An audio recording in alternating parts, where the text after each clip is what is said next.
Among the sadly most forgotten uniques of Diablo 2 are the two-handed wonders known as staves, though just because they're often forgotten doesn't mean they lack power. In fact, hidden in this list is a competitor for one of the best two-handed weapons in the game, as well as a few exceptional finds for luckier solo self-found gurus out there. Though, starting out, you might not believe as much, since the first one is the unique short staff known as Bane Ash, which, while better than the starter staff for the sorceress, is fairly unimpressive, outside of basically shoring up a firebolt sorceress until you can get to level 19 for that leaf staff, since it is a little scattered all over the place in terms of mods. But the next staff, Serpent Lord, is a little bit different. While not best in slot for any major builds, it does pack a fairly unique set of mods that can be used with a number of, well, strange builds, most specifically the 100% mana leech and the minus enemy defense that can be used for a number of niche builds for their early game periods,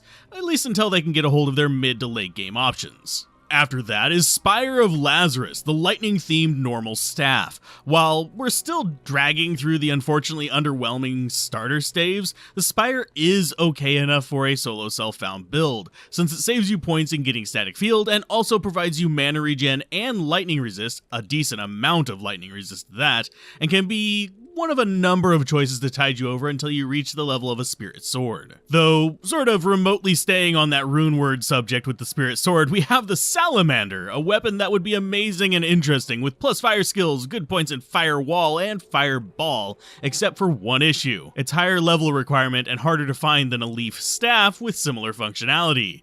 So while it may be a collector's item, I frankly don't see a use for this even on the fringes in today's Diablo 2. Last of the normal unique staves is the Ironjangbong, which falls into a category similar to the Spire of Lazarus, with some sorceress perks making it an okay weapon for her. Though, due to its level requirement, it pushes much closer to being usable around the same time you'd already be getting one of the plus skills from spirits. So yeah, the bong lacks resist, so I'd probably actually prefer the Spire for low-level sorceress staff options, and a Spirit Sword for the mid-level stuff, if I didn't happen to have something better by that point. Moving into the exceptional staves, we actually have weapons that are a bit more promising, starting with Razor Switch, the first staff that offers proper plus all skills instead of just plus sorceress.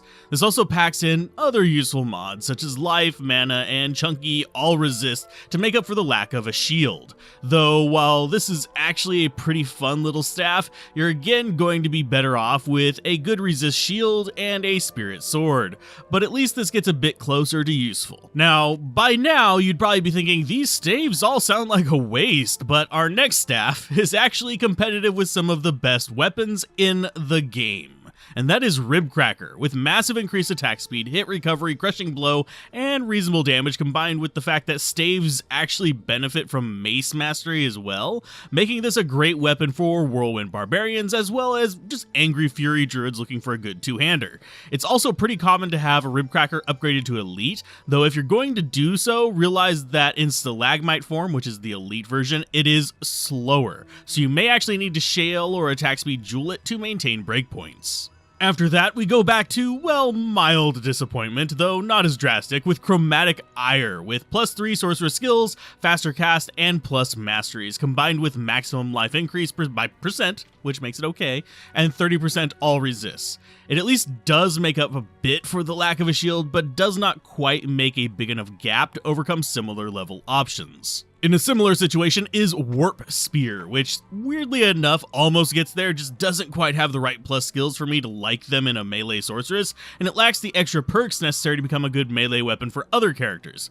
That said, it is a good backup weapon if you're looking to temporarily snag an energy shield without investing in points, though there are better rune word options for that if you get the good base for them. Last up is the exceptional Skull Collector. +2 all skills, chunky mana boost, decent mana per kill, and a level base magic find percent.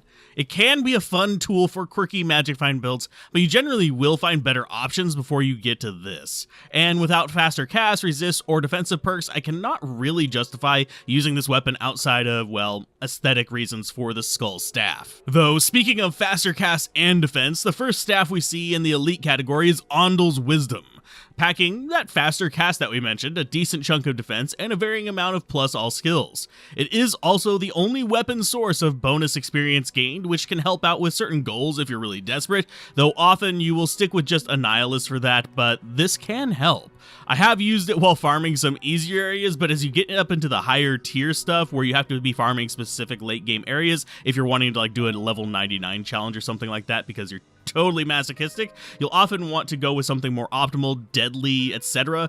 to speed up the killing process even more rather than solely relying on making each kill worth more. Lastly is Mang Song's Lesson, one of the harder to find items in the game. It packs +5 all skills with a decent amount of faster cast and a bonus to piercing enemy cold, fire, and lightning resistances. It can be as low as 7% but as high as a 15% pierce, which can be nice, but sadly only comes into usefulness with certain side builds, since a lot of main builds that desire this effect pull it from different equipment more focused on their specific goals. As it stands, staves definitely have uses, it's just due to being two-handed, they tend to fall into very specific niche use cases, or as just until I get better items type gear.